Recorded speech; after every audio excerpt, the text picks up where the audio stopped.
expansão da igreja e o martírio de Estevão.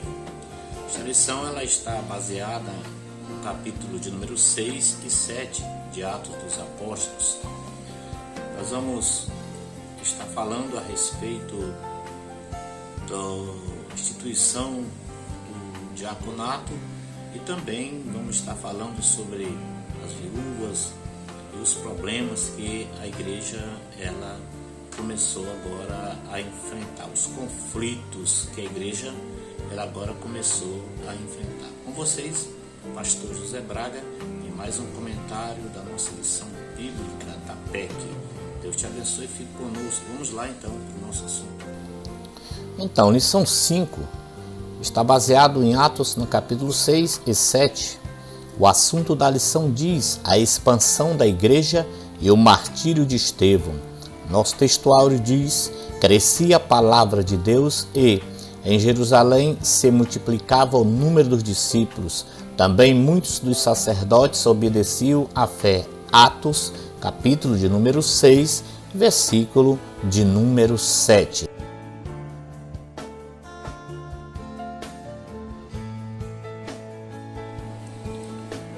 Então, nós temos como objetivo desta lição valorizar a figura dos oficiais da igreja, compreender a função dos diáconos da igreja e aprender com o exemplo de Estevão.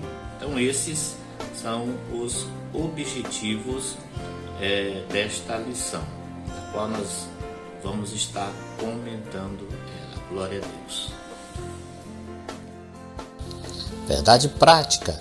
A igreja de Jesus Cristo foi destinada a crescer. Ela avançará com ou sem oposição. Então a igreja de Cristo avançará mesmo que haja oposição ou que não haja, a igreja de Cristo continuar crescendo cada dia mais. Temos aqui os tópicos de nossa lição, a introdução, o item 1, desafios à expansão, o item 2, o diácono ontem e hoje, e o item 3 que diz o sermão e martírio de Estevão. Então esses são os itens que nós vamos comentar nesta lição. A introdução diz: nesta lição veremos os capítulos 6 e 7 de Atos. Aqui temos a instituição do diaconato, o sermão e o martírio de um deles, caso Estevão, Veremos como o evangelho, quando crido, vivido e anunciado fielmente, suscita ataques e oposições, não somente dos de fora, mas infelizmente também dos de dentro. Glória a Deus. Então aí está a introdução de nossa lição. Graças a Deus. Então nós temos a introdução da nossa lição, glória a Deus. As questões econômicas normalmente são causadoras de conflitos. Como não poderia ser diferente, a igreja primitiva também teve que administrar os problemas que começaram a se manifestar com o seu crescimento. Este foi o primeiro conflito que, associado a outros, começou a comprometer o trabalho dos apóstolos, os quais precisavam administrar o tempo entre tentar resolver conflitos e prover o atendimento espiritual. Então, os grandes problemas, os grandes conflitos, eles surgem através de questões econômicas, e a igreja ela não está também fora disso aí. Então a igreja de Cristo, ela agora, como nos seus primórdios, ela começa a sofrer com os problemas econômicos, e os apóstolos agora eles têm que administrar e tentar resolver esse problema agora que a igreja ela estava começando a enfrentar, Então eles agora vão nomear diáconos, para o serviço da igreja e orientação daqueles que iriam estar auxiliando, e esta orientação certamente dada pelo Espírito Santo, Então cada um tinha sua função bem definida, bem alinhada com o crescimento da igreja. Então ninguém deveria ficar sobrecarregado, ninguém poderia estar com serviço, né, a mais do que os outros. Então, especialmente os apóstolos, que deveriam ter um maior tempo para buscar a Deus, e por isso houve a necessidade da instituição dos diáconos, para que viesse haver tempo, principalmente para os apóstolos que estavam imbuídos em fazer a obra de Deus. Então, eles deveriam ter tempo para buscar a Deus, deveriam ter tempo para a família, né? E sem essa administração, sem essa ajuda, certamente eles deixariam de executar um trabalho com qualidade na obra do Senhor, né? O diácono, ele deve ter um coração de servo, né? Ele tem que ter uma reputação ilibada, como diz a palavra de Deus, e deve ser cheio do Espírito Santo. Isso são qualidades para um obreiro, qualidades para um diácono da igreja. E também deve haver prudência, né? E a vigilância também deve estar nele, né? Deve ser vigilante em fazer a obra do Senhor, e principalmente no zelo, porque a obra de Deus nós precisamos fazer ela com grande zelo. Então os diáconos, eles tinham as suas qualidades, assim como diz a palavra de nosso Deus. Então, queridos, aqui nós temos a nossa introdução da nossa lição de hoje. Glória a Deus. Graças a Deus. Então nós vamos entrar no nosso comentário propriamente dito, o item 1, com o título Desafio à Expansão. A igreja cresce vigorosa e triunfante, alcançando multidões de hebreus, mas seu crescimento incessante cria dificuldades e problemas administrativos, os quais, superados, fazem a obra avançar mais e mais. Glória a Deus. Vamos então aqui iniciando o nosso item 1, que tem por título Desafios à Expansão, e está divididos, né, em três tópicos, né? No caso, o tópico 1 diz assim: a distribuição de alimentos. Ora, naqueles dias, multiplicando-se o número de discípulos, houve murmuração dos helenistas contra os hebreus, porque as viúvas deles estavam sendo esquecidas na distribuição diária. Glória a Deus. Então, é curioso que o primeiro conflito na igreja, né, surge ao redor das questões econômicas, né, irmãos? Mas isso não atrapalha o crescimento da igreja. E isso aí acontece devido também ao crescimento, né? A igreja agora ela começa a crescer. Claro que qualquer instituição, quando ela começa a crescer, vai começar a haver problemas variados, né? Conflitos. E um dos conflitos que nós encontramos aqui foi a questão econômica.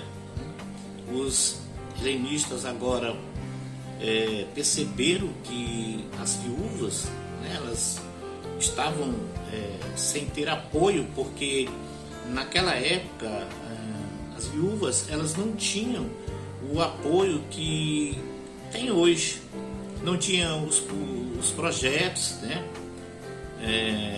para beneficiar as viúvas. Então elas passavam por muitas necessidades.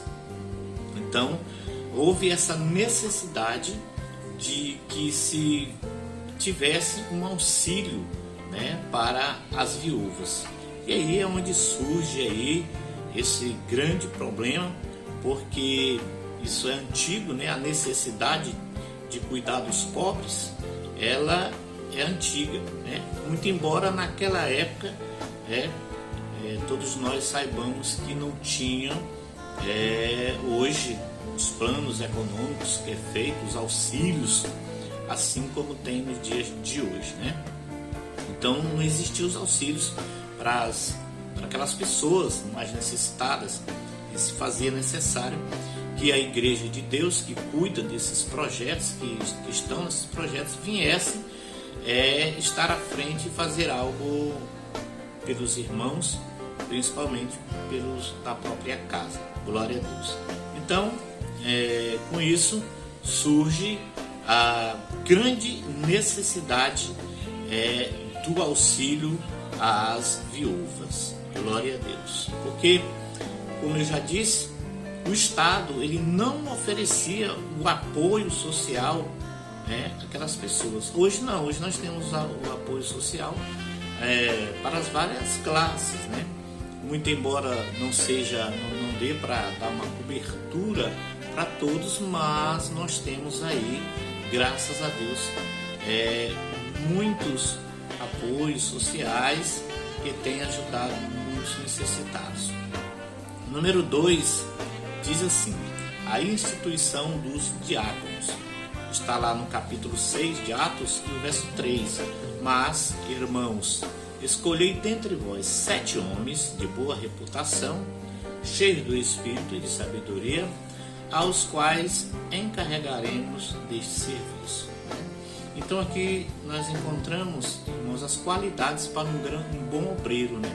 As qualidades aqui para os diáconos da igreja, que agora seriam instituídos para ajudar na administração desse conflito, que era o conflito econômico, e também para que houvesse ajuda, viesse a descarregar a carga, o peso, o fardo dos apóstolos, que agora tinham que lidar com muitos assuntos, né? Então, os apóstolos aceitam as críticas, e a solução achada foi estabelecimento dos primeiros diáconos, os 12, de modo humilde, compreende que sozinhos não poderiam dar conta da tarefa sem comprometer sua missão principal. A responsabilidade se tornara pesada demais, como eu já acabei de comentar. O reconhecimento de nossas limitações ou distrações exige grandeza, e os apóstolos não centralizam tudo neles mesmos. Essa é uma diretriz fundamental em liderança. É bem sabedor que nós não podemos centralizar todos os problemas para nós, aliás, todos os encargos para nós. E existem muitos líderes centralizador, que tudo ele centraliza a ele, tudo está em volta dele. Então nós precisamos ter muita, nesse momento, como nós podemos dizer aqui, nós temos que ter a nossa mente aberta para esse tipo de coisa, principalmente o líder, né? Para que ele venha a desenvolver um trabalho abençoado, um trabalho que venha obter êxito. Porque quando nós centralizamos tudo para nós vamos ter problema. Mas aqui, como diz o comentarista, os discípulos, os apóstolos, humildemente eles analisam o problema, eles identificam a causa, e agora eles vão nomear homens idôneos, homens capacitados, homens cheios do Espírito Santo, para que os ajudem nessa tarefa. Glória a Deus. Então aí que nós temos o item de número 2, né? O item de número 3 diz assim: implementação e resultados. Glória a Deus. Atos capítulo 6, o verso 7 diz: crescia a palavra de Deus, e em Jerusalém se multiplicava o número dos discípulos. Também muitíssimos sacerdotes obedeciam à fé. Jesus é o Senhor da igreja. Jesus é o Senhor da igreja. Nós não somos o Senhor da igreja. A igreja ela não é nossa. A igreja é de Cristo. Glória a Deus. Então, quando esta depende totalmente dele, nenhum problema será insolúvel e nada prejudicará o avanço da obra. No texto de Atos capítulo 6, verso 7, diz que após o início dos trabalhos dos 7 diáconos e solucionada a discórdia entre os cristãos, o testemunho da igreja se torna ainda mais vigoroso, alcançando até mesmo os sacerdotes. Quer dizer, em outras palavras, os problemas eles podem até surgir para prejudicar, mas no fim, tomadas devidas providências, Deus os usará para seus propósitos e glória do seu nome. O Evangelho de Cristo é infinitamente mais poderoso para nos unir que qualquer diferença sociocultural para nos separar. Então, quando nós entendemos, principalmente a liderança da igreja, nós pastores, nós que estamos liderando a obra do Senhor, quando nós entendemos que a igreja ela é de Cristo, que o dono da igreja é Cristo, qualquer problema que pareça insolúvel, ele terá solução. Ele terá solução. Qualquer problema que apareça, que surja para dificultar o avanço desta obra, será posto por terra, porque esses problemas serão solucionados e a igreja continuará de pé e avançará cada dia mais. Glória a Deus. Com isso nós concluímos aqui o item 1 e nós vamos agora para o item de número 2. Vamos comigo. Glória a Deus. Então, nós vamos agora aqui para o item de número 2, que fala sobre o diácono ontem e hoje. Está lá em Atos capítulo 6, versículo 2 e 3, né?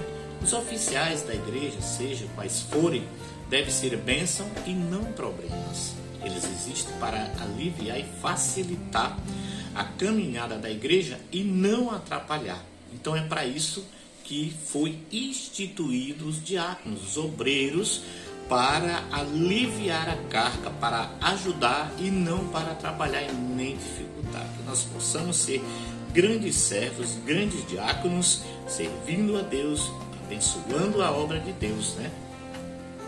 Número 1 diz servos, Atos 6:2. Então os 12 convocaram a comunidade dos discípulos e disseram, não é razoável que nós abandonemos a palavra de Deus para servir às mesas. Glória a Deus. Então, existe agora aqui uma necessidade, e essa necessidade agora ela é identificada, e eles, através da palavra de Deus, e juntos, em união, em comunhão, eles instituem agora os diáconos para servir e para ajudar. Lucas, o autor do livro, não dá o título formal de diácono aos 7 escolhidos, mas o verbo diaconei, que significa servir, usado particularmente em relação à atividade de servir às mesas, né? Assim como o contexto geral do Novo Testamento, não deixa dúvida de que se trata dos diáconos, diáconos da igreja. Então, o que é um diácono? Conforme Atos, é quem serve na mesa. Ou seja, um servo da igreja, aquele que executa um trabalho da igreja, aquele que executa algo na obra de Deus, né? Uma boa tradução para o português seria garçom, né? Como se fosse um garçom, é aquele que auxilia, é aquele que ajuda. Glória a Deus. A palavra diácono é sinônimo de ministro, que hoje se tornou um termo pomposo. Ministros são auxiliares, né, graduados do presidente, de um auxiliar, um servo de todos, né? Os primeiros diáconos no Novo Testamento foram os anjos, glória a Deus, conforme o livro do evangelista Marcos, capítulo 1, versículo 13, no sentido de que serviu o Filho de Deus. Jesus foi o supremo diácono, pois veio para servir.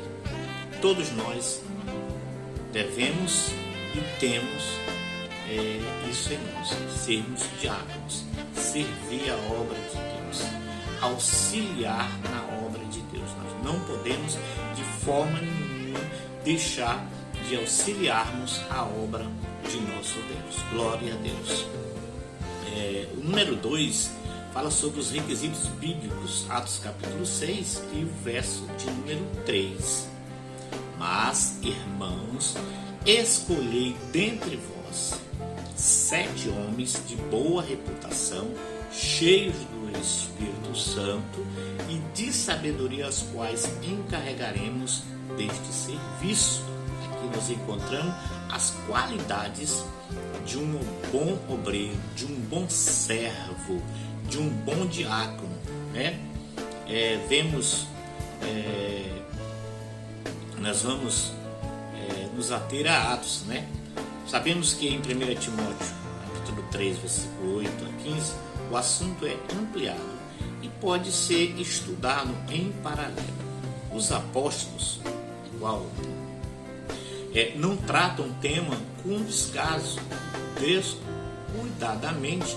A exigência de requisitos específicos mostra a relevância da função e a importância do obreiro. Então, 3 requisitos eles são listados aqui. Primeiro requisito, boa reputação. Boa reputação.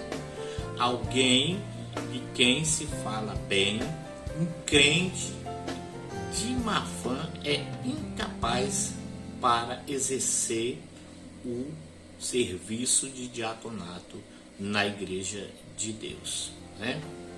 Exige-se para isso vida íntegra. Então tem que ter uma vida íntegra para desenvolver esse ministério importante, né?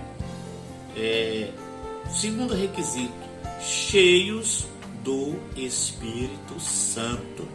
Então tem que ter uma vida espiritual piedosa, sincera e cheia do fruto do Espírito, conforme nós encontramos em Gálatas capítulo 5, versículo 22 e versículo de número 23. Terceiro requisito, sabedoria. Isso difere de ciência, cultura ou erudição.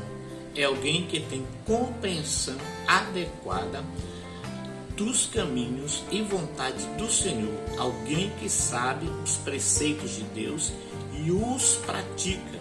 Esses requisitos bíblicos são importantes, pois o Evangelho não é somente uma mensagem que as pessoas ouvem, ela é principalmente uma realidade que as pessoas veem na vida de quem o prega. Nós devemos compreender isso, glória a Deus. Precisamos e devemos compreender isso.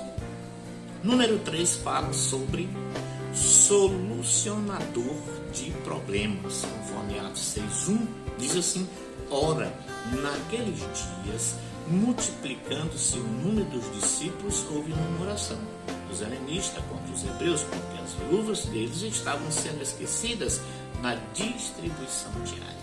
Glória a Deus. É interessante que os diáconos foram instituídos para solucionar um problema, a causa da murmuração, conforme Atos 6:1. Lucas descreve nesse contexto 2 ministérios: o ministério da palavra, que eram os apóstolos que exercia, e o ministério das mesas, que era exercido pelos diáconos.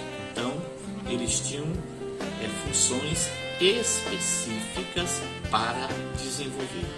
Então, que se apoiavam e se complementavam, visando servir a Deus e ao seu povo. A igreja tinha problemas. Não devemos nos escandalizar. Em toda igreja há problemas, surgem desafios. Em Atos 5, Deus resolve pessoalmente. Aqui a solução não envolvia mortes ou juízo, mas instituição de oficiais, de obreiros, de auxiliadores, para a obra do Senhor. Eles deixariam os apóstolos livres para a sua função primordial, voltada para a oração e o ensino da palavra, conforme Atos capítulo 6, verso 4. Glória a Deus. Mas isso não significa que os diáconos não orem e nem preguem, porque os diáconos, eles são também servos, são obreiros, são ministros. Eles também oram, eles também leem a palavra, têm conhecimento e pregam a palavra de Deus. Glória a Deus, né? Então, os exemplos seguintes de Estevão e Filipe mostram que um diácono cheio do Espírito, ele é capaz de fazer, né? A questão aqui era de desembaraçar os apóstolos de tarefas alheias ao seu chamado. Eles eram desembaraçados e solucionadores de problemas. Nenhum obreiro deveria ser criador de problemas, glória a Deus, mas sim um desembaraçador de problemas, né? Glória a Deus. Mas sim ajudante na obra. Ela não precisa de atrapalhadores, porque para atrapalhar a obra de Deus já existe o inimigo, já existe Satanás, né? Mas a obra de Deus precisa de desembaraçadores, porque para embaraçar já existe muita gente. Glória a Deus. Então você é obreiro que é separado para fazer a obra de Deus, você é obreiro que é separado para fazer aquilo que Deus colocou nas suas mãos. Faça com eficiência, sirva a Deus e deixe com que o Espírito Santo venha te abençoar cada dia mais. Deus te abençoe. Nós vamos agora para o item de número 3. Vamos lá. Graças a Deus. Chegamos aí ao último item, o item de número 3, o sermão e martírio de Estevão, Atos capítulo 7, versículo 1 ao 60. Essa é a terceira perseguição em Atos. Todas são relacionadas com o avanço do Evangelho. Ela chega ao seu cúmulo com a morte de Estevão, o primeiro mártir da Igreja de Cristo, mas ao mesmo tempo esse incidente leva à expansão geográfica da Igreja. Graças a Deus, né? Chegamos aqui agora ao item de número 3, nosso último item da nossa lição deste comentário. Esta é a terceira perseguição que acontece contra a Igreja de Cristo, e todas estão relacionadas ao avanço do Evangelho, né? E nesse daqui nós agora encontramos que eles chegam ao seu ápice, ao cúmulo, né? E aqui eles chegam a executar a Estevão, um grande homem que estava pregando a palavra de Deus e que agora aqui é o primeiro mártir, né? Que nós encontramos. O número 1 fala sobre o sermão de Estevão. Então lhe perguntou o sumo sacerdote: porventura é isto assim? Estevão respondeu: varões, irmãos e pais, ouvis. Estevão e Filipe são os dois diáconos que se destacam na pregação e realização de prodígios em nome do Senhor. O sermão de Estevão é o mais longo de todos os livros de Atos. Quando são vencidos na discussão, os judeus agora eles começam a caluniar Estevão, né, e levam para ser julgado ali pelo aquele grupo que era composto de 71 membros, né, o Sinédrio, né, aquele tribunal, e ali agora ele vai ser julgado por aqueles componentes daquele tribunal. O sermão é a sua defesa. Há pessoas assim, sem escrúpulos, que inclusive usam a religião para prejudicar os outros, né? Então eles usavam de falsas acusações. Essa é uma arma do inimigo, né? Usar de falsa acusação contra o povo de Deus.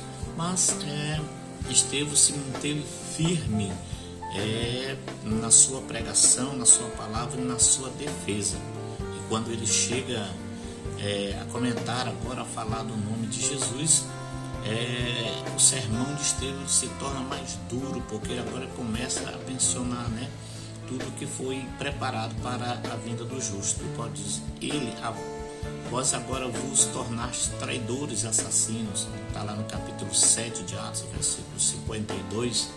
A acusação foi dura. A nação rejeitou Moisés, os profetas e, por fim, o próprio Deus, trocando-os por ídolos, deuses pagãos, provocando a disciplina do cativeiro babilônico.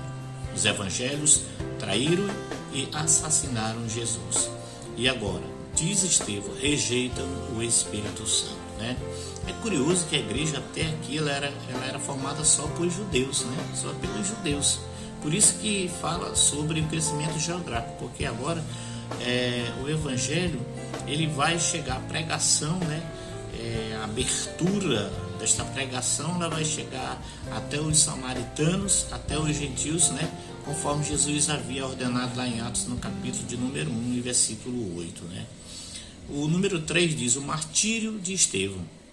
A situação, que já era tensa, fica pior quando Estevão diz que via os céus abertos e o Filho do Homem em pé à destra de Deus. Estevão agora faz uma declaração: eu vejo os céus abertos e o Filho do Homem sentado à destra de Deus. Isso agora revolta ali aqueles homens, aqueles componentes, né, daquele sinédrio, daquele tribunal, né, que está ali presente.